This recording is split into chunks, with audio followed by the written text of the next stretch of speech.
7 o'clock, so we'll call the meeting to order. Any additions to the agenda? Hearing none, somebody wish to move it? Okay, any discussion on the agenda as presented? Hearing none, I'll call the motion as in favor. Judy, I saw Judy's hand. We're good.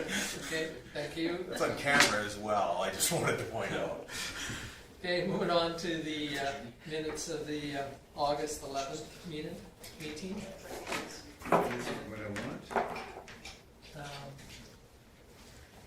Is there any errors, omissions, questions on the minutes? If not, somebody wish to move the minutes? Judy, thank you. Any discussion on Judy's motion? Hearing none, I'll call the question in favor. Opposed? Seeing none, it's carried unanimously. Okay, now we have a delegation. We have Peter here from South Grove, so if you want to come on up there.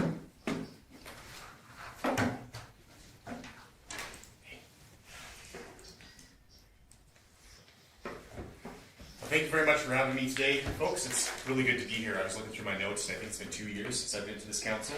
The board's given me a directive to get up to 40% of our members every year to do in-person presentations on the affairs of the association and how taxpayer money is being spent on your behalf and what we're working on, achieving, have achieved, etc. I'll try to keep it brief and leave time for questions. I've sent over our annual report from our AGM back in June for your perusal as well. I'm happy to answer questions on anything. So just a brief overview to refresh you. South Grove is one of 9 regional economic development associations in the province of Alberta. I'm tasked with working for the board of directors that's staffed out by all the paying members to coordinate large-scale economic development projects between all of the members. Those kind of projects that all of the communities have a shared interest in, but none of them would do themselves because they're beyond the boundaries of their own individual mandates. Over the years, we've worked successfully on things like broadband, investment attraction with renewable energy to the point that it's become a problem. Agri-food investment, of course, always, and lots of other different large-scale regional projects. If you skip down a few slides there, Kim, past the boilerplate to slide number 5. Just looking at, keep going. This is just a list of some of the big projects we've done over the years, large studies or full-scale regional projects that are informing work that goes on throughout the region today. South Grove's actually been responsible for almost all of the large-scale economic development work that's happened in southern Alberta. And so every time new work happens, they're able to stand on the shoulders of projects that have come before, and our work continues to remain relevant in forming projects today. Next slide, sir.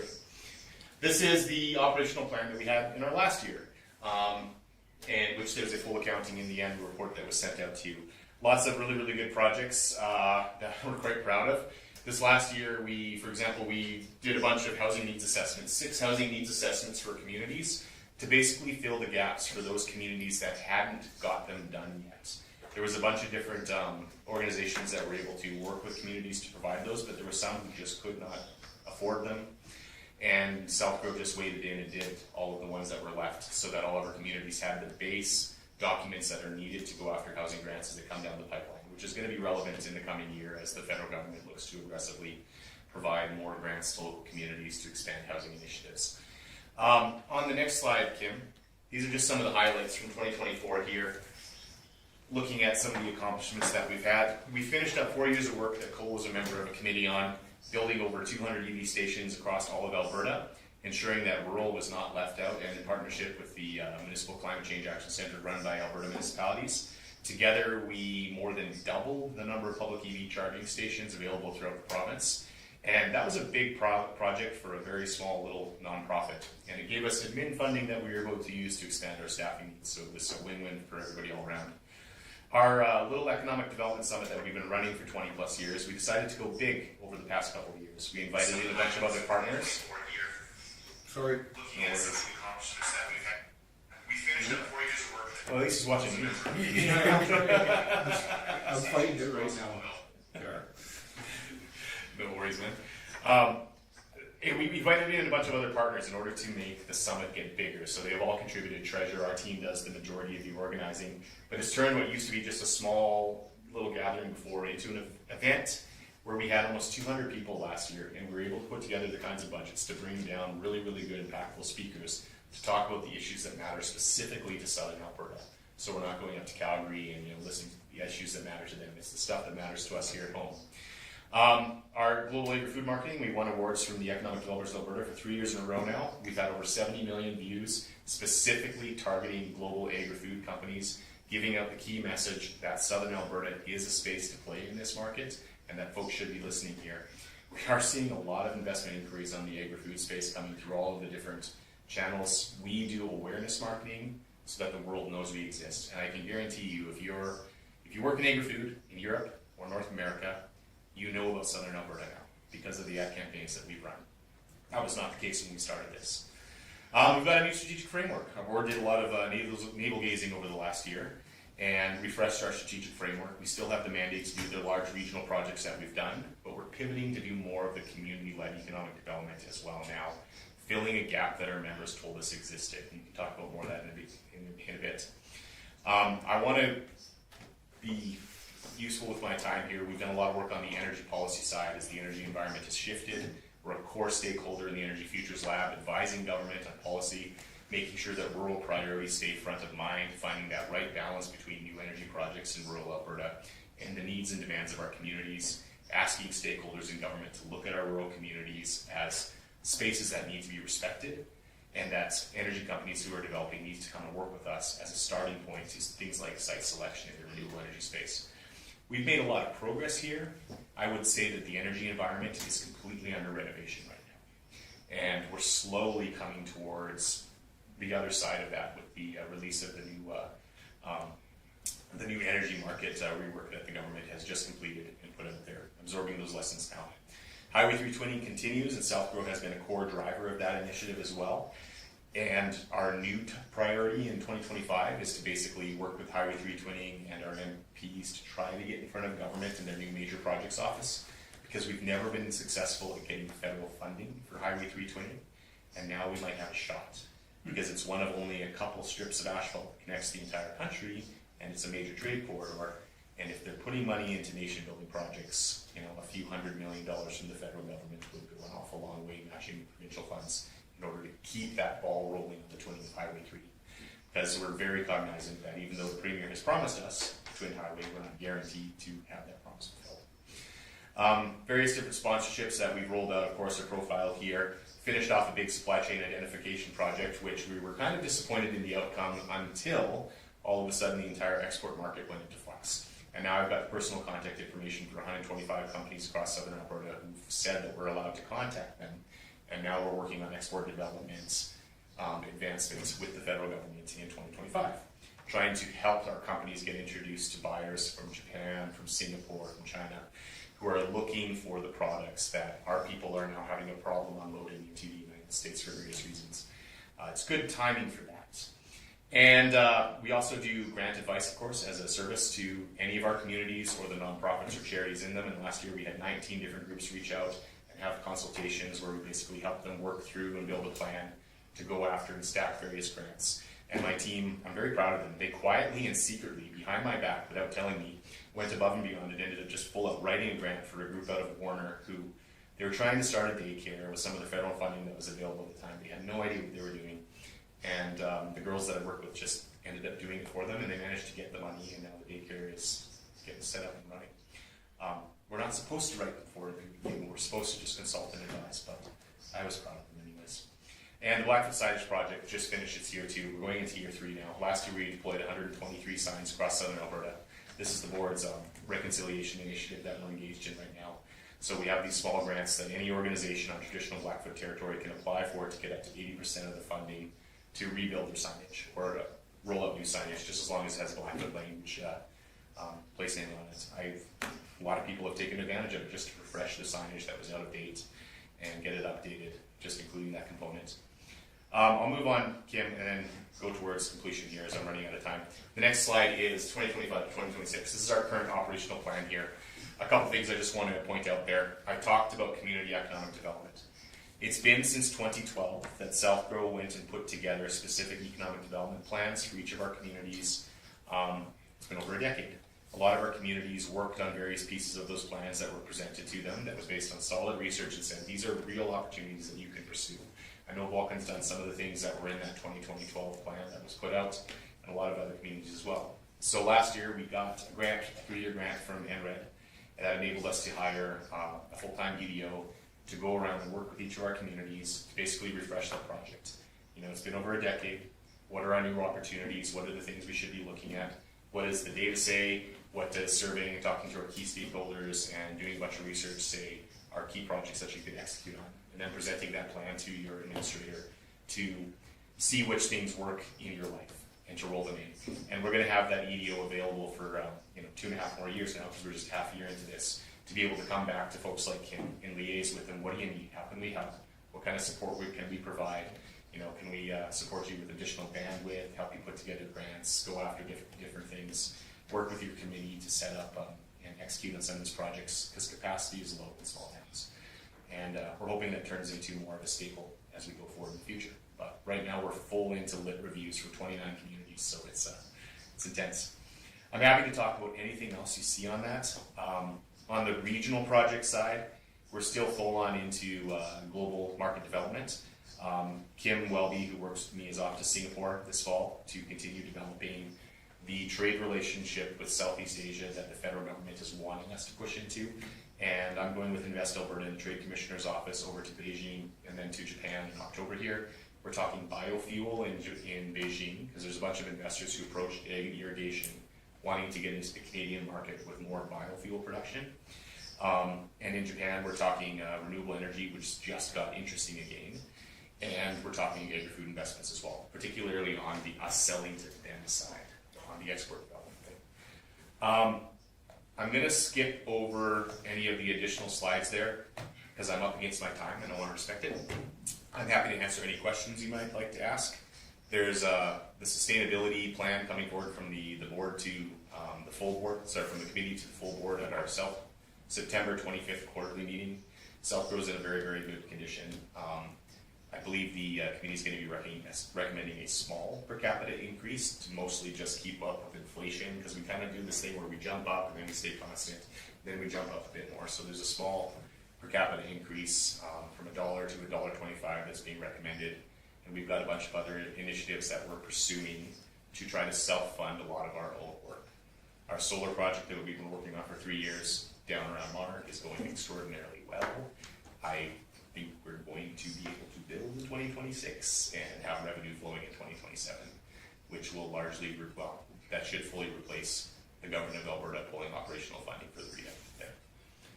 So, happy to answer any questions. Thank you very much. Okay, anybody got any questions for you? Not sure if you did such a great job or whether it's just everybody's being shy. So when Lori said that in Claire's home that increasing the per capita, somebody must have stepped on her a little bit because she wanted to double it at that meeting? I think she misspoke. Oh, Yeah, okay. definitely. 'Cause, Doubling the per capita was never something that was considered in those committee meetings. I sat in on all of them. yeah. And somebody else had mentioned, I think we heard doubling the per capita. I'm like, what? No. Yeah, that's what she did. I heard it at the table I was sitting at, but she said that they're double. So you're suggesting that they're going to recommend from $1 to $1.25. The recommendation is $1.25 this year and $1.50 the next year. And then stopping at $1.50, there's a recommendation in there to try to keep up with the cost of living in the future so we don't have to do this again. Large jumps always look painful. Steady increases along with the cost of living, much more easy to absorb. The flip side is that the strategic orders from the board have been to focus more on direct community value with the grant advising and community economic development plans and the coaching. And yeah, we're filling up the funding gap by looking at those additional endeavors like finishing the solar project. We'll be trying to institute a regional business license program like Alberta Southwest does in the coming year too, to try to spread out the funding of economic development to industry, looking at more industry associations joining as members too.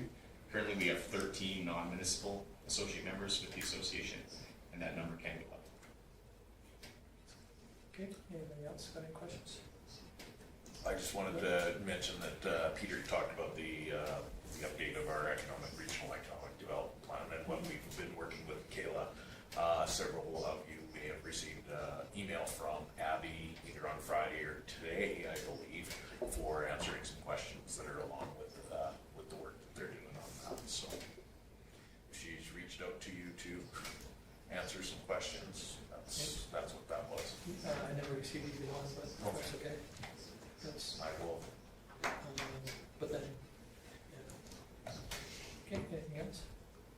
Only comment I had is that I've left you 9 messages and never received 1 call back, and I also emailed you and never received an answer back. It was to do with talking to you about the Sewa project after the presentation that I did in Claresholm, but never heard back once. I am very sorry. So- I did not know I had 9 missed calls from you, Mayor.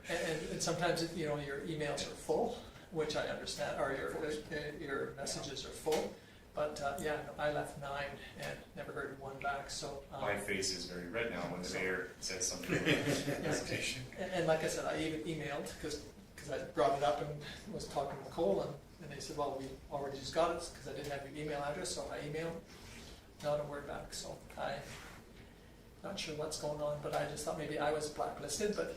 No, not in the slightest, sir. So, I promised you I will rectify that immediately and try to figure out what's going on there. Yeah, because it's just that we've got a group that's, 7 municipalities in that contribute, and they, 2 of them or 3 of them have already heard that, the disappointment that we haven't heard back from you, so. I'm really sorry to hear that. I apologize. I would not have walked in here so confidently if I knew I needed to send 9 missed calls from you. I'll follow up with you tomorrow if you're around, sir. Okay, not a problem. Anything else for Peter? I do have somebody booked to come to the quarterly on the 25th. I reached out again to Sherry. Pardon me, sir? Sherry has been arranging to have an update at the quarterly on the 25th as well from Sewa. It's standing orders from our board to make sure that it comes forward to every quarterly. So I have been in touch with her about that. Okay. Yeah, no, Kim Craig and I had talked about coming to see you, and like I said, we just, and then we also talked to, what's his name, from Coaldale, and he said that he'd arrange it, and again, it just has fallen on deaf ears, so. No, I haven't had not that I know of, I haven't had a reach out from Bill or from Kim Craig. Yeah. But I will figure out what's going on there, sir. Not a problem. Yeah. Anything else? If not, thank you very much for taking the time to come and give your presentation, and disappointing that we're hearing that per capita is going to go up, but it's not abnormal, and anyway. I'm disappointed to hear that I've been missing your calls. I'm considering you're feeling really awkward about that. I apologize. Yeah, well, I was going to make a recommendation, and if we can't hear back from you guys, that maybe we shouldn't be participating in South Grove, but anyway, that's up to council, not to me. It's something that I'd have to bring to the next level anyway, so. I'll fix it, sir. I apologize. Okay, if nothing else, well, thank you again, Mike, for Thank you. taking the time to You did a good job. come up and, Appreciate it. Good presentation, thank you. Thank you, sir. great, thank you. Okay, moving on to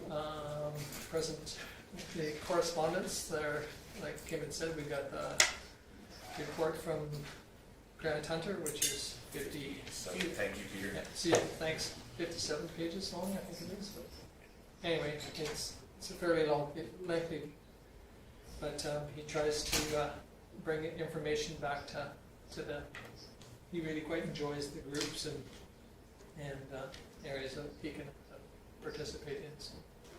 Any questions on grants? It's a lot of info, but I say I do appreciate Mm-hmm. the effort that he does to bring to light what they're doing. And again, we all have to realize that this is coming from from the government or from, but it is kind of nice to hear some of the other side of some of the stuff that's going on out there. But. Okay, and then moving on to the CCDF. And this is what we anticipated, I assume. Yes, it is. To the penny.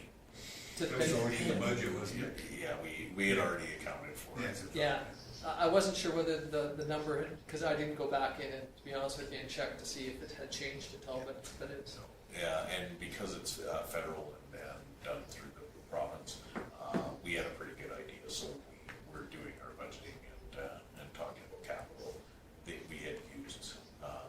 This is the same as last year, so Yeah. we were able to use that.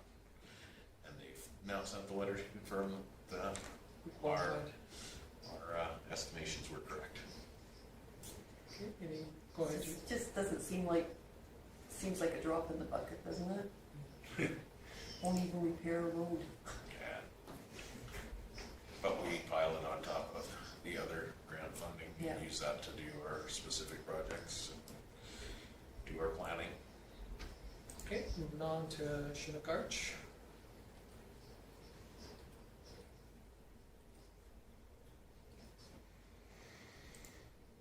Okay, moving on to the Honorable Jason Nixon's response to the letter of response for community care facilities. We'll also pass this letter on to the C to Protect as well. Yeah, I had probably assumed that they probably did get one, but I don't think it hurts that. We didn't see it on the CC, so so we'll forward it on. Okay, great, I appreciate that. Okay, then moving on to the Legion's Veteran Remembrance Crosswalk. Thank you, and then It does look good. it does look nice, you know, I've heard some very positive comments about it, so, I've getting a lot of thank yous on behalf of the town, I guess, which I Yeah. really don't deserve, but the Legion is very grateful for it. Yeah. yeah, no, it looks good, and, you know, and, I hope the red, I hope the colors stay, Yeah. I mean, it seems though some colors fade so easy, but, Especially red. you know, hopefully it'll stay, it looks good though. Second letter with that, asking to proclaim the week of the Sunday, the 21st of September to Saturday, the 27th of September as Legion Week.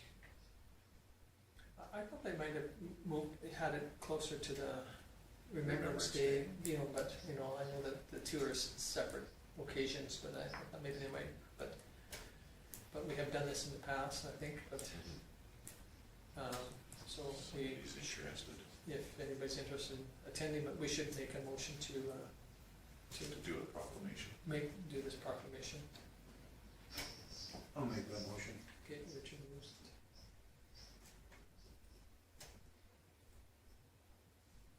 Any discussion on Richard's motion? Hearing none, I'll call the question, those in favor? Opposed? Seeing none, it's carried. We'll post that on the website. Yes, thank you. Okay, moving on to the Elks. Invitation to attend their 100th anniversary.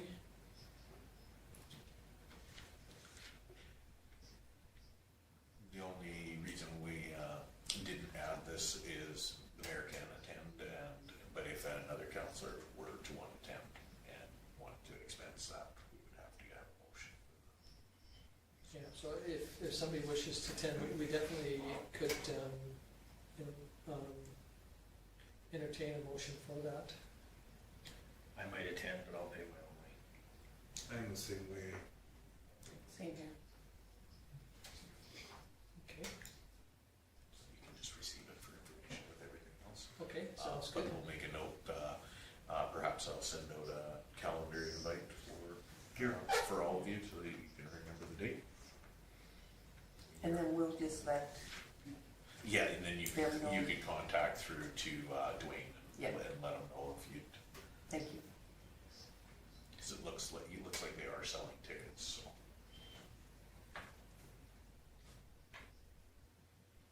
Okay, moving on to the RCMP Q1 report.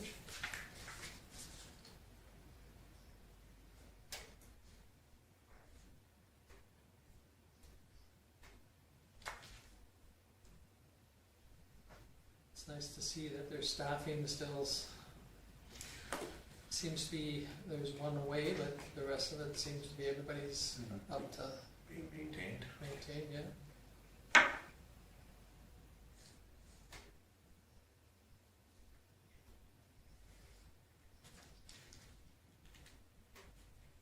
It's always sad to see the numbers change if they're positive. I mean, well, I shouldn't say positive, I mean, if they're going up, it's nice to see some of them, you know, have gone flat, but it doesn't take much when they only have one, and then all of a sudden you have 2 or 3 or 0, and then all of a sudden one, you know, When things go up 500% in a quarter. yeah, but It's a still, little disturbing.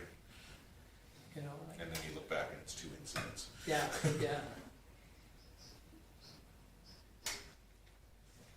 Okay, any questions on the RCMP? Okay, if not, we'll move on to horse summary.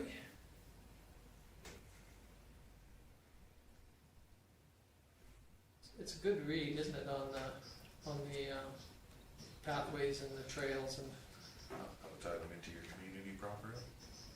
you know, I mean, unfortunately, we're, you know, I mean, really and truly, our walking path is probably one of our best used 365 days a year. Recreational, you know, and you know, but I think these ones here are more, theoretically, ones that are more, like I said, tied in properly and how to utilize them, but good read, yeah. Any questions on that one? I'd like to make the motion to accept the correspondence Okay. information. Thank you, Lyle.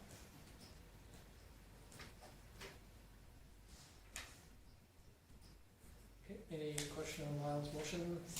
Hearing none, call the question in favor, opposed, seeing none, it's carried. Thank you, now we'll move on to the cash statement for the period ending July 31st. Good shape in our current accounts. Okay, any questions on the cash statement? Hearing none, we'll entertain a motion. Judy? Ooh, I saw everybody's hands. Yeah. Judy. I'll go with Judy this time. Any discussion on Judy's motion? Hearing none, I'll call the question. In favor, opposed, it's carried unanimously. Okay, now we're moving on to the year to date. Again, this is at the end of July, so. And really, the only thing that really stands out, out of the ordinary is we haven't received our LGFF operating, which is the revenue under the general administration. So that's really the only thing out of the ordinary in this report, unless council has other. Cool. I'll make a motion to move the year-to-date summary. Thank you. Any discussion on Cole's motion? Hearing none, I'll call the question. All in favor? Opposed? Seeing none, it's carried unanimously. Okay, moving on to the golf course loan. So this one, hopefully the report is very straightforward. What happened is, when they set up the loan, of course, the golf course took the loan through McLeod Savings, and McLeod Savings needed to withdraw their payments for the loan from an account, and we set up an account for that, and then we had to transfer money from the ATB to that so that they could make the automatic withdrawals, because we were paying that loan on a weekly basis.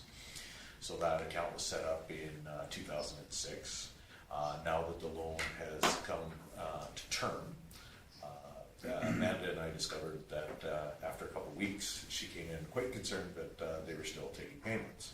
And they weren't taking payments. What was happening is we had it set up for an auto deposit from the ATB, and because the loan come to term, the loan was with the credit union, not with ATB, so nobody told the ATB to just stop sending money over and keep paying for that. So we're carrying a small balance in that account. So in order to do that and to put things properly through our books, we need a motion from council to close the common share account and the business account with the now Service Credit Union, and to transfer the balance of those funds back to the ATB. I'll make a recommendation that council directs the CEO to close the common share and community bank accounts at Service Credit Union and transfer the balance of these accounts to the Town of Vulcan's general business account at the ATB. Okay, any questions or? Lyle? Is there any, personally, I have accounts at a couple different institutions. Is there any benefit or drawback from for the town just being in one spot, or? We looked at whether there's a better interest rate through there or that, and really what it came down to is it's just another bank account that we have to reconcile every month. Because the money was going in and out for the loan payment, we didn't have to reconcile that account. So if we keep holding the account, we'll have to start reconciling it, and you'll start seeing it in our cash. And then bank charges on, Yeah, absolutely. okay. Yeah, I would assume that if we need it for another situation, we can just go in and create a new one again. Yeah. And I don't think it would be a hardship that way. It's probably better to get it cleaned up while we're thinking about it. And I know somebody there if we need to open an account. Kelsey's pretty good. Yeah, absolutely. It's conflict. That's right. I'll talk to them. Okay, any other questions or on that? Hearing none, we'll call the question. All in favor? Opposed? Seeing none, it's carried unanimously. Third annual pumpkin walk.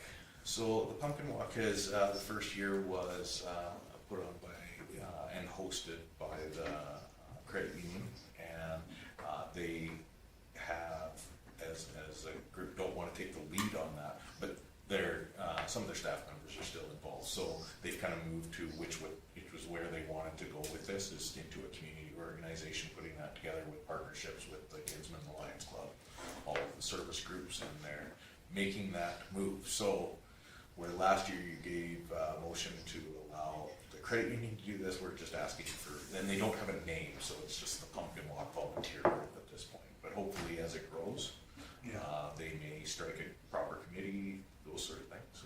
It's been really successful the last 2 years, so they're asking for permission to use the Virginia Mitchell Park again, and the only conversation that Chris and I showed concern with reviewing the report was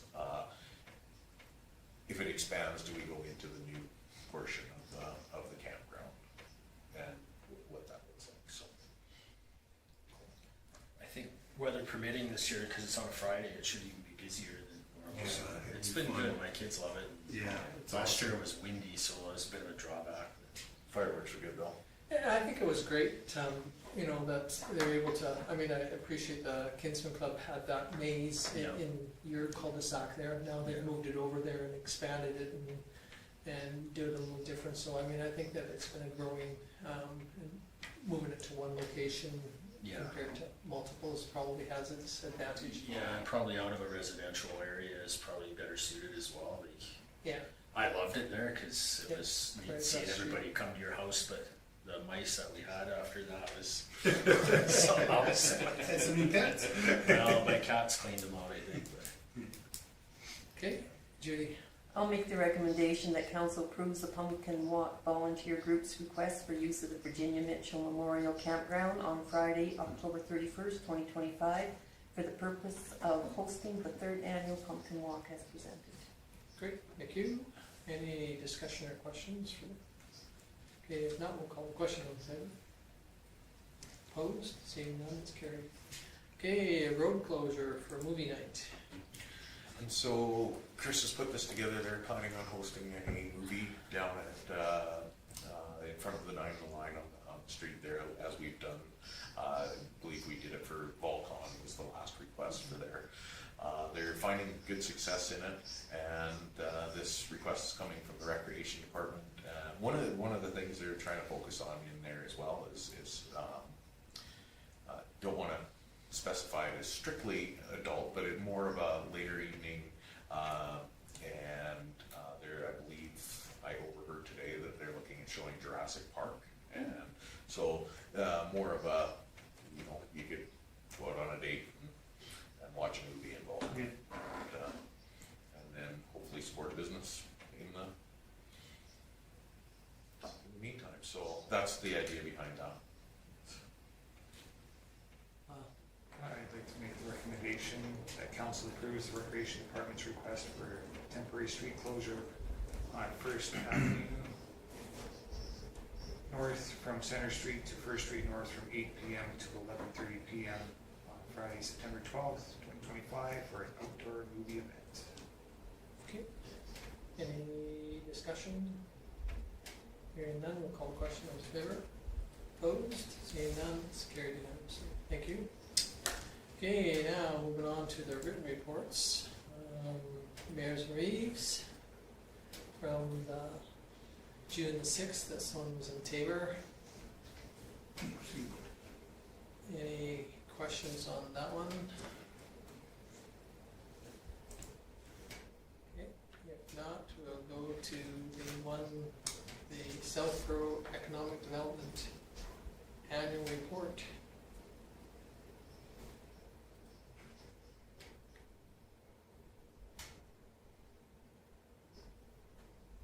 Okay, any comments, questions? If not, somebody wish to move those two? Richard? Any discussion on Richard's motion? Hearing none, I'll call the question. Those in favor? Opposed? Seeing none. Okay, thank you. Moving on to council reports. Councilor Magnuson. On August the 19th, I had a planning club meeting. They're working on their bylaws, and there were still concerns about grass being cut, possible people living in their airport hangars and who's responsible for evicting them. And, but then we had our bit of discussion of differences of opinion, and our vice president walked out, and we did not have enough for quorum to continue the meeting. There is a little bit of discontent happening there. I wouldn't be surprised if this ends up coming back to the town. But that's maybe next meeting, Cooper heads will prevail. We did not have are not having an MPC meeting this month because we got no applications in, and a couple of things for ratepayers. I want to thank Kim. I had a ratepayer expressing concerns about the grass by the pickleball courts being watered in one warm afternoon, and he was asking why the town may want to reconsider when they're watering, and it's not very effective. But Kim was gracious enough to get back to me and say that it's the volunteers at the pickleball club that are taking care of that, and I let the concerned ratepayer and his wife know, and I think the ratepayer was put in place by his wife, so I think everything is good there. There's one more thing, but I'm drawing a blank on it. That's all I have for now. Okay, any questions for Lyle? If not, thank you. Councilor vote. There was, Oh, sorry. so I had to think what the first thing was. Sorry. So they're divided on whether that person should be evicted. Is that kind of what the airport's? Well, they've talked to that person, and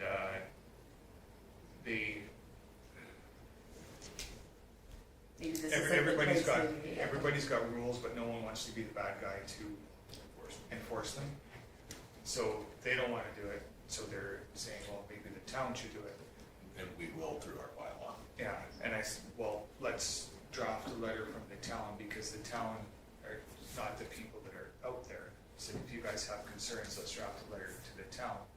So I was expecting one since our last meeting, so I could forward on to Kim, but I received nothing. So Thank you. unless Kim would be receiving anything. Thank you. Yeah, okay, thanks, Judy. Okay, Councilor DeVault. Had a Norsk meeting on September 4th. Went over the update on where the budget's at. Norsk is needing to raise money. So the 25 this year, our rates were raised 35% in membership. This coming year in 26, it'll be another 14%, plus in 27 another 7%, which means a total of 56%. Talking to Kim about it, still compared to having to hire somebody to do the planning and all that, it's still way cheaper. It's gone up, I can't remember the numbers, but it's gone up enough, you know, so it seems like they're trying to raise capital to keep going, because they are in a financial bind, shall we say. I mean, they have money, but considering what it costs for their staff and that, and they just hired another planner, they're gonna have to come up substantially, and I think that's how they're trying to get this, is through membership and service fees. Everything's gone up $50 basically on every service, plus so in 3 years we'll go up in membership fees of 56% total, which is substantial. And so voiced a concern on that a little bit there, but surprisingly, there wasn't that many that voiced concern on it, so I don't know, I guess everybody's okay with it. But anyways, that was that, and also had a couple ratepayers come to me about a few problems on the road, potholes, a flooding problem. Talked to Kim, told them to address it with the CEO through a letter, and they sent him a thing, but it's been addressed, and talked to that fellow tonight, and he didn't seem too worked up about it this time, so he was pretty worked up about it the other day, but he seemed pretty calm, so that was about it. Okay, any questions for Richard? Like you're saying with South, or Orsk, I mean, it's too bad they lost a couple bigger ones too, like Coverdale and a couple of them over the years. Yeah. And I don't know if that's a trend or whether that's just something, you know, Well, a blip. I think, like, when me and Kim were talking, like, the ceiling on their expense to any municipality now is $118,000 and change. The lowest is $5,700.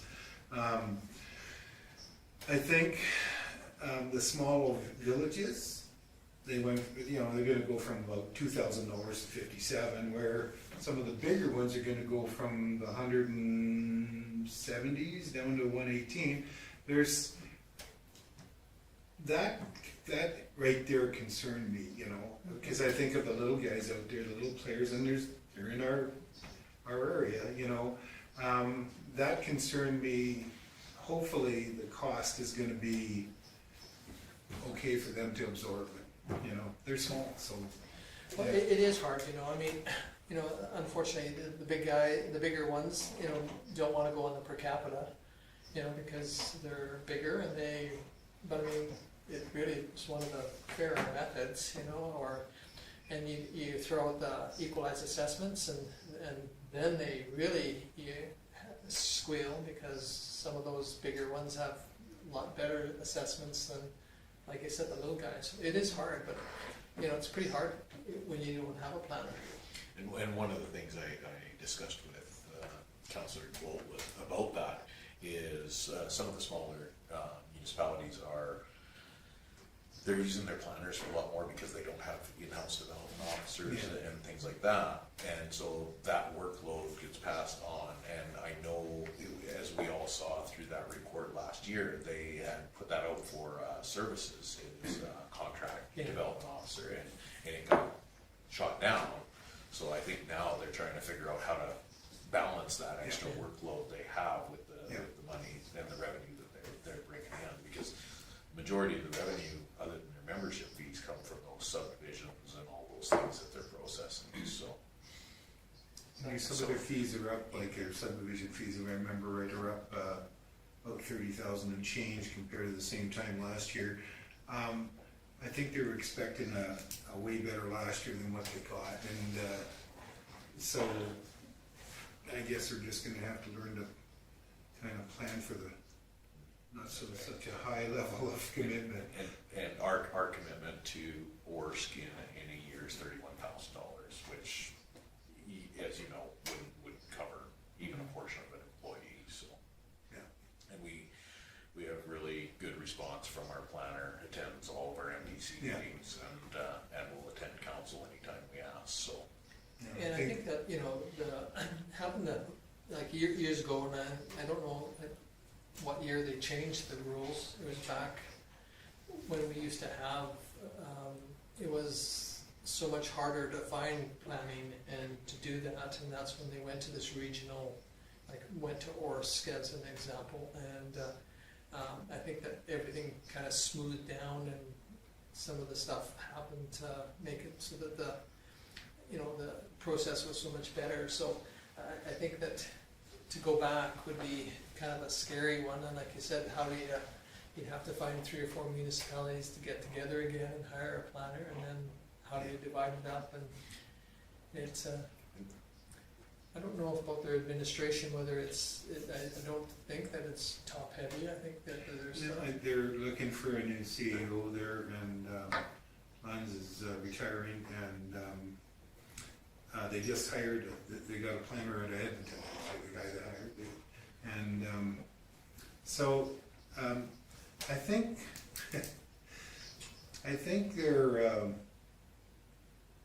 think they'll learn from some of the mistakes they did. I think they planned for a certain amount. Well, I know they planned for a certain amount, and that just didn't come to fruition. So they had to bite the bullet on some of that. So it kind of bit them. But I think everybody thought everybody's talking go, and then it didn't go for a while there. So Two of the other services that are really worth mentioning is the assessment review board Yeah. and the subdivision appeal board. Having them and the being able to draw from our neighboring communities for people to sit on those boards is so much nicer than having to have so many trained, and you can, as you guys know, you can go years without sitting on one, and then all of a sudden you could have 5 in a row in your own backyard. And it's really nice to be able to have those expertise that are doing it all the time. even the GIS system they have, it's what's his name there? Jamie, he is hilarious. He just lives this stuff, and he is a wealth of knowledge, to say the least. So, Even being on that appeal board, like not being called in almost 4 years is a pretty good indication that things are running smooth. yeah. I think. Okay, any other questions for Richard? If not, thank you. And Will's not here tonight, he's working, so we'll move on to Judy. So on October 14th, we had a debrief with the government. We met with October? over our. October? August. Did I say October? Yes, you did. I got August down there. Okay. Or That's not- all We knew what August. you I meant. think Did you you did jump the whole last time, button? too. Whole Now month? you're jumping ahead. Did you want me to clean your glasses, or? I cleaned it before I Sorry. did. No, August 14th. I better read it, Denny. We had a debrief with the Alberta government over the HPP with Erica Washington, Valerie Putnick, and Christia Govic. And as we know, they said we are not a good match because of they're standing firm on the wait list. And we said, well, David Williams said didn't matter, put in, because they're aware of our situation. But David can say what he wants, but he's not on the board that goes through the program. So I guess, we have put a stop to that at this point in time. I think I let you know that. This was not a typical call, because they had some different news for us, so they weren't going through a total debrief call. And there is a Seniors Lodge modernization program that is on the list. But we don't know when the list is going to be approved, but it's on the list, and we are on that list. And it's not competitive. So we have they said, but they didn't say for sure. So we are having monthly meetings with Valerie, and so we want to see, like, okay, are we guaranteed? Because we need to know. We need to move forward, and we can't keep spending money. So we'll be finding that out.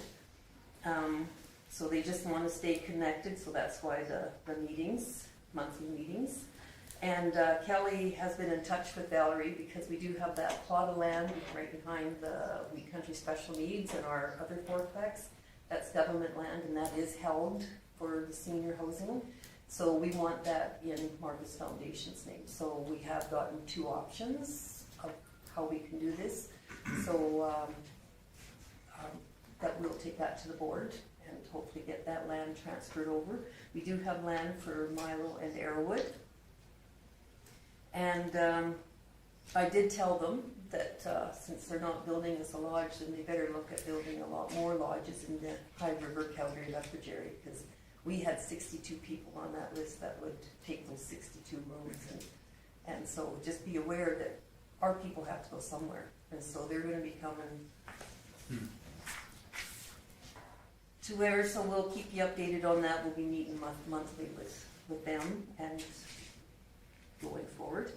August 29th, Minister Nixon came to Vulcan, which just happened, or the county councilors found out, because maybe they know somebody in there. It's very hush-hush. And my question is, why would he come all the way to Vulcan from Edmonton and not come and at least have a half-hour visit at your other people that you know that are under your ministry? Why couldn't he come walk through FCSS? Why couldn't he walk through and see our lodge and see what it's like? So I was a little disappointed to hear that he came all that way down and he just went just to the street to the hospital and nothing else. I haven't heard what they talked about or anything, but we tried for 4 years to get him to come. And so just putting that out there, just disappointed about that. September 4th, our teams, we had a teams meeting at 9 o'clock with Lauren, our consultant for our building. She just wanted an update what's going on, so we were on teams with Kelly, Lauren, and myself. So we brought her up to date on the self-contained housing and that we are requesting the government land. So we're looking at 3 projects for self-contained housing, 1 Milo, Arrowwood, and Vulcan, plus renovations to the lodge, because we got to do something. And we've heard that the interior people are getting depressed, so we want to make 4 rooms out of 8 rooms and have them go, so everybody has an outside on that side, so the inside people on the other side might not be, but that's a start. We got to start somewhere. As I told you before, they have to be 5-unit self-contained housing instead of 4 like we do have in Champion, Lomond, Carnegie. So we're thinking of doing 2 2-bedrooms and 3 1-bedroom, and however they're going to be situated. We did find out that Corey, our architect designer, has done plans for these. So we're hoping that we can get a quick look at that and get some ideas for our submission to the government. So, and the government we know is encouraging self-contained housing, and they're really opening that up. So we're hoping that we could be, if we don't get the lodge, we should be hopefully able to get that. Lorraine's going to do the pro forma at no cost to us. We already have the mandatory documentation that we have for the lodge, so all that's done. It is also not required to have to go too far with the budget for this self-contained housing at this point in time, and we wouldn't have to ensure that there's other funding available. So whether it's something that we can do on our own, which we'll have to see, or whether we'd have to get the municipalities involved. The board will decide if we go ahead with the lodge rentals once we talk to Valerie again, see how, is this going to take a year? It's going to take 2 years before this project, or how close is it? Because maybe that's something that we want to push through ourselves right away on, so we'll keep you updated on that. Okay, any questions for Judy? Okay, hearing none, thank you very much. Barbara's not here tonight, so we'll move on to Cole. I haven't had any meetings. I've got a couple on the horizon. I've got a water commission meeting coming up next month and this month. This And month, yeah. Also South Carolina this month too. I believe they're on the same day actually. So a busy one, but haven't really had much to comment on about any feedback from the public or anything. So I'll move on, I guess. Okay, any questions for Paul? Great, thank you very much. Moving on to me, I had a couple SEWA meetings. One on the 22nd was an executive, and then one on the 29th was our general meeting. They've changed, they understand or believe that SEWA has its maybe a year to exist after this end of this year, and that so they've changed some of the bylaws and or policies on becoming a member. What's a member look like? And I'll just use one as an example. Raymond's interested in participating in the Southern group, but they're not a member. So in our bylaw, it said that you had to pay last year's due and this year's dues, and we've changed that, and so it passed. So they're trying to clean that part up and try to get, they've got a plan on how to wrap things up, even though it's not as pretty as some, because they have no money, you know, in their bank account. Matter of fact, they've got a bit of a deficit coming up. So yeah, so that was it for the SEWA. I've got a meeting on Friday, executive again, and then hopefully we'll move on from there. Mayors and Reeves, I didn't bring the piece of paper, I should have brought it with me. I think there was 17 in present at the meeting, and I think there was 9, I think, online, something like that. It wasn't a big number. Again, Grant was there. He talked a little bit about the education budget and the education negotiations, and he says it's really sad to see what's happening. He was an ex-teacher, and there was a teacher there from another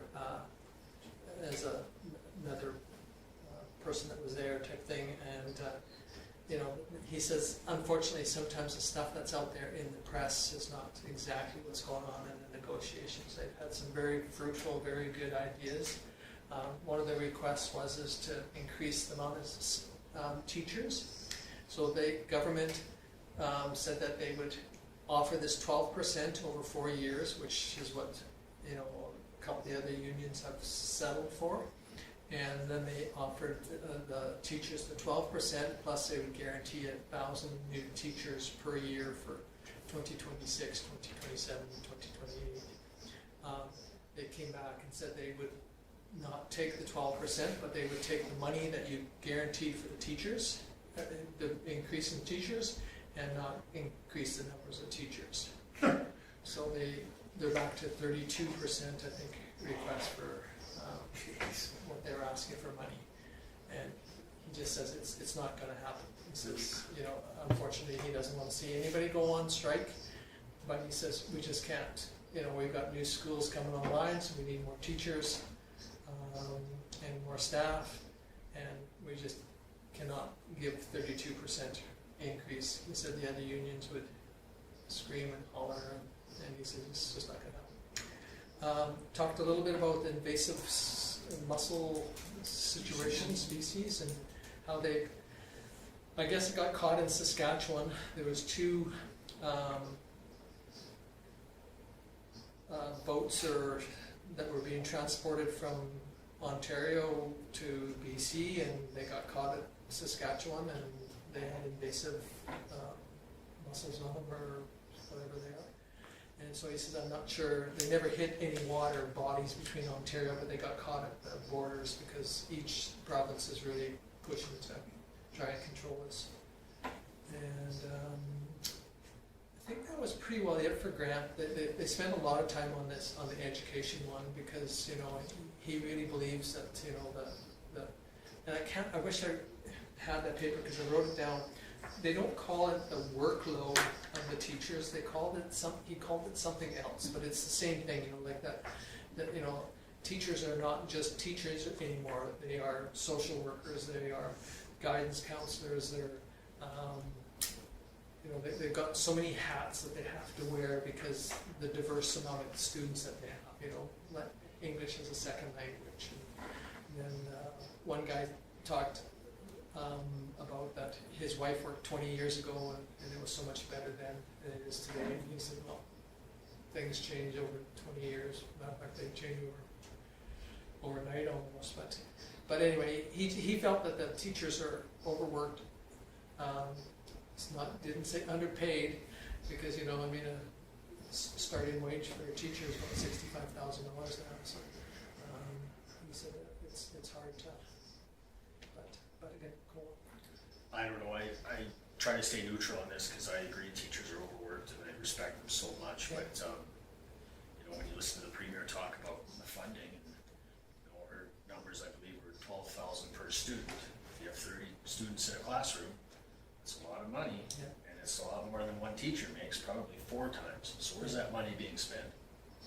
There's Yeah. aides, there's things like that. There's So that's including the aides too, I Oh, think. really? Okay. Yeah, and I think there's, on that one, sorry Judy, but no, I think the answer on that one too, because that did kind of come up, Grant, the numbers for the, and he says, where is that money? And again, some of it, you know, like, you know, insurance has gone up and all these other things, and he says, you know, he doesn't want to get involved in the argument of the bureaucracy side of the educational system, because we need both. You know, that's the problem. We need teachers, we need teachers' aides, we need the janitors, we need the, you know, the maintenance people, but we also need to have somebody that governs these people too. But you know, so No, that's right.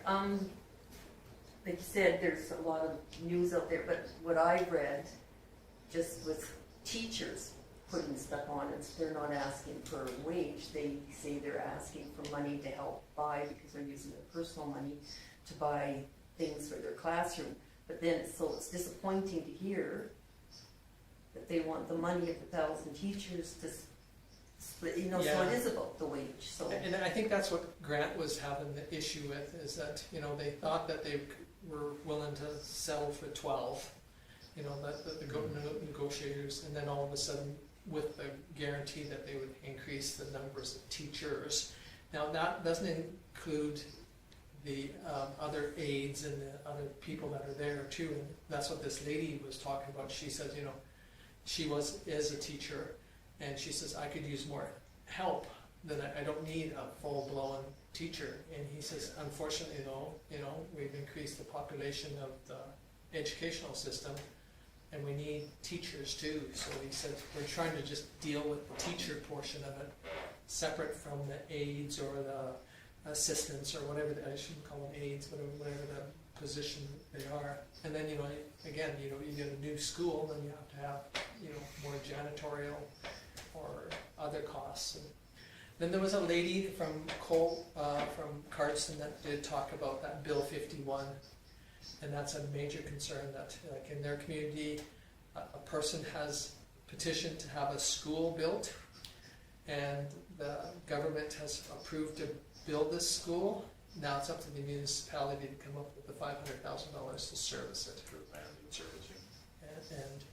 And this other lady from, I don't know where she was from, but she spoke, and she said that in the one that she saw, it was $1.5 million is what their community, so they were 7th in line, now they're 2nd, and they're concerned that if they become first in line, where they're gonna come up with this $1.5 million to.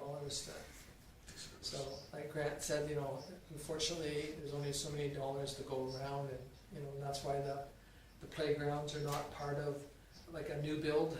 You know, you build a new school, now you gotta find people to build a playground, which is usually, you know, friends of whichever. There's a deficit, I think this year is 6.8 billion off a budget, so compared to 8.3 over budget last year, so. Yeah. Yeah, they did talk he talked a little bit about the deficit, and he Yeah. said that, you know, unfortunately, he says, we're just gonna have to suck it up, because we need to keep the ball rolling, and anyway, that was pretty well it for the Mayors and Reeves.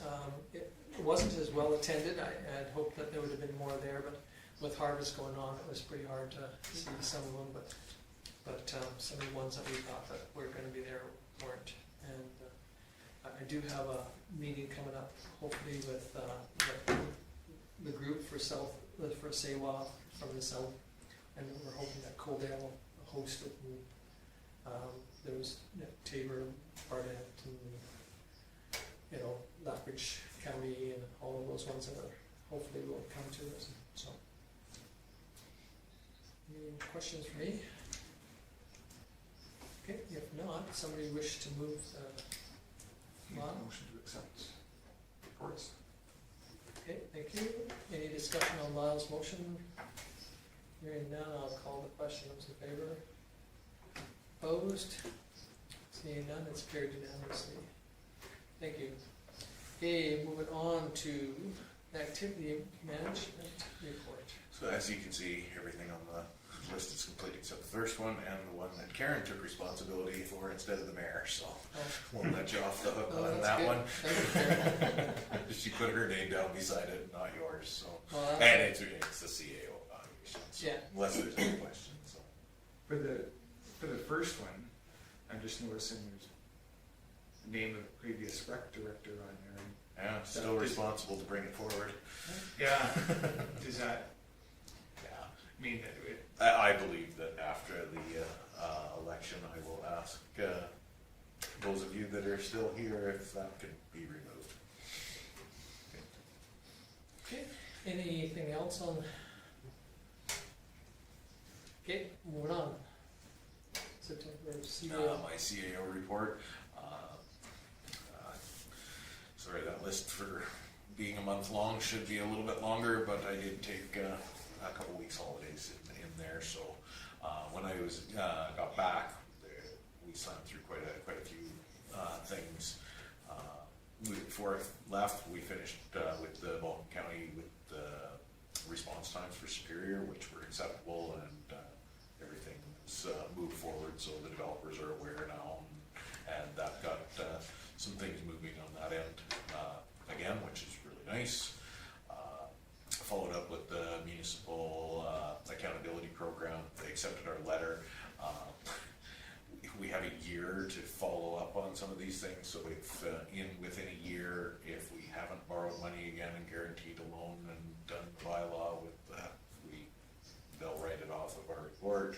If we don't have an in-camera for somebody leave a meeting for pecuniary interest and they don't declare why, they'll write that. But we have to wait the year to actually see if any of these things happen. So I'll keep on top of that and keep that report up to date. Some interest in some industrial lots. Dealt with the accounts for the golf course loan developer and Orsk on the conceptual scheme. I'm just hoping to have that back for this meeting. Hopefully it'll be for next. We're just waiting for some feedback on Orsk from our planner on a couple items within the conceptual scheme. We'd like to hammer a little bit tighter. Worked with SEMA on the infrastructure management plan, starting on some in-depth stuff on the water side because they do know we have access to that through the commission. So, and with our historical data, so they started on that side, talking with Stu and wanted to do some meter reading information as well. Elections, Alberta seems to be a moving target at this point, but we're getting close to nominations. Just an update on that for all of council. Our advertising bylaw says that we can put this information out on our website and social media, but Karen's also put together a flyer that we're going to put into all of the mailboxes this week as well, just to make everybody aware and then kind of steer, and we'll rely on you as well to steer as many people to us as we can if they have any questions about the nomination process. And we have packages ready. But according to our advertising bylaw, we're supposed to get it out there in most ways that we can see fit. Based on the lack of feedback we've had so far, that's why I made the decision to spend the extra to get it out into the mailboxes. So hopefully we'll get a good response from that. Working with the Apple device manager for releasing these iPads. There seems to be some issues with that, but I'm working with Trinus to try to get through that. FCSS updated their year-end report, and I was able to get that signed off electronically and resubmitted to the province. So that forward. Or not, just a few community member updates, the same ones that Councillor Bolt brought up, that Councillor Magnuson brought up as well. And then, yeah, everything's been pretty straightforward. I met with the Kinsman Club for the pump track proposal. I'm sure many of you kind of heard rumblings that they wanted to expand the pump tracks, portable wavy track that the kids ride scooters, skateboards, inline skates, and BMX bikes on. And one of the things they're looking at was location-wise, grant funding, those sort of things. And right now, very small scale, but looking at that at the south end of the Kim Games Park where the horseshoe pits and that are. And so they're based on council giving permission to use that area. We told them that they can start putting some planning together and applying for grants, those sort of things, and then bring a proposal once they get it over. So got them started on that, because originally they were talking about coordinating with outdoor rink. It started fairly big scale, and now it's kind of gone back a little bit, and we'll work with them to grow it out. So he's working with Chris and they'll put something together. So they had a pretty formal proposal that I believe that you'll end up seeing here fairly soon. So, and that was the only formal meeting that I had. Okay, any questions for Kim? Okay, if not, we'll move on to the development officers.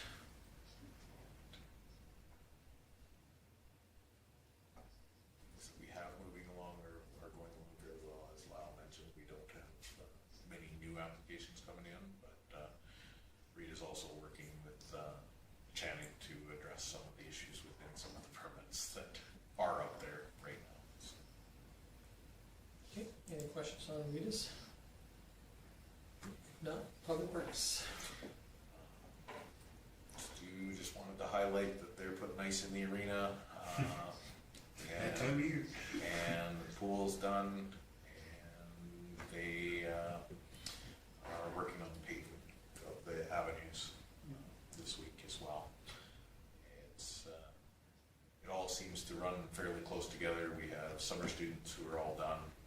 We're putting the ice in the arena, and the guys came to pave those avenues, so he was a little short-handed, and you can see in the bottom of his report, he received notice from Presley that he's going to go to school to be a heavy-duty mechanic. So based on his age and his time with the town, it would be really hard to discourage him from doing that. So Stu accepted his resignation, and will, I'm sure, obviously you guys have probably seen the posts on Facebook and that for the two positions that we're looking for. So. And did Stu have anybody apply other than the ones that were online, or? He has. We've Okay. received quite a few applications in the last few days, so That's good. there seems to be some good interest out there. And as you know, it's not going to impact our operations other than the morning stuff at the arena at this point, because he did hire for a Flash's replacement, and that's Rico that's been on the crew since the beginning of the camping season. So he's been pretty excited, still dealing with camping and flooding in the arena every day. So he comes out very cold. Comes to visit Karen every day for telling her what's going on in the campground. Okay. Any questions on Stu's? Okay, if not, we'll move on to the Community Services Manager's report. Chris has asked me to point out to council that the last weeks of August really saved our bacon in the pool, and the numbers were really good through August. So, and they were quite worried based on the weather in June and that, and some of the things that he pointed out when we were talking was the Wibbit, how successful the Wibbit Wednesday was. The very last one, they hit capacity on a Wednesday night, which is fantastic. So, and again, refocusing on now that the camps camps are done. We had record numbers in the camps. Those, and it should be pointed out, these are not just one-day camps. These were for the entire week. So this covered, there was a camp that they had every week while the kids were out of school. And we had good representation from both the town and the county participating in those camps. So that was really nice to see. Those were very successful. And for parents looking for things for their kids to do in the summer, they just about every day could have something to do through the rec department. There was always something on the go. It's nice. Yeah, and I see he's not replacing it, actually renting out. Right away, he's looking at budget and where we're at, based on the extra employee for the arena, that sort of thing, and just based on tourism shutting down and rec programming wrapping up for the summer. Yeah. He felt that he had a little bit of time to look at the position, reevaluate it, possibly before we put it out notice, if he wants to change that position a little bit, bring it to council during planning. Might be pivoting, might be dedicating more time to it. And again, this is all hypothetical, but it might be based on our conversation from the last council meeting about the amount of hours being used up in bylaw, those sort of things, and shifting where those positions go and how we fund them. Judy? I just want to comment on the wee bit because I took my granddaughter there and I tell you, they just don't stop. They just get in line and they don't care if they gotta wait. And it doesn't matter how tiny they are. And I'm really happy that we went with the 4 pieces. And all the concerns that were brought up are not concerns. So it's really nice to have it. I can tell you on a personal note, it was so crowded in there the last night that my son has to leave because there was too many people in the pool. So it was very well received. Okay, any other questions or comments on Chris's? Okay, we'll move on to bylaw then. Channing's been working on a variety of, quite a bit actually this year in the campground. We've had quite a few bylaw calls. One of the things working on with the RCMP is also the dogs and the dogs off leash. When they do bite, the RCMP, we don't have authority under the Provincial Animal Control Act through our bylaw, so we do need them, and it's making sure that we have good communication because they didn't seem very interested in charging under that. So we just want to make sure that we're keeping their files and working with them very closely. But when time does come where charges need to be or fines levied, that they'll assist us with that. Again, it's sad that we live in a society that's, you know, that animals are the ones that are getting the bad name, and it's the people that, it's the owners that are the ones that really should be on the leash. And it is kind of disappointing and very sad. But Is the numbers up by the campground, is that, like on a percentage basis, is that up, or is it just the numbers, we have double the number of camping people up there? No, there was some different circumstances. Folks living in the campground for those were the issues, and they were more on how they kept their campsites, those sort of things. Because there's again, with our campground, it's the same as having a neighbor. Some folks' idea of tidiness around their trailer is completely different than others. So we don't have a community standards bylaw for our campground, so it took a little bit more work to remind some folks that were living there for the year that things needed to be cleaned up. We had irrigation systems, dogs can't run off leash, all of those things. And it was just pointed out that it seemed like we spent a significant amount more time there this year than we had in the past. Again, being Channing's first real full year of doing that as well. I was surprised about the smoking in parks. Being a non-smoker, is That that was- a rule? Is that you Yeah, cannot and- smoke in any? It was in the campground when they were smoking in the bathroom. Oh, in the bathroom. It's public space. Could be a song in that.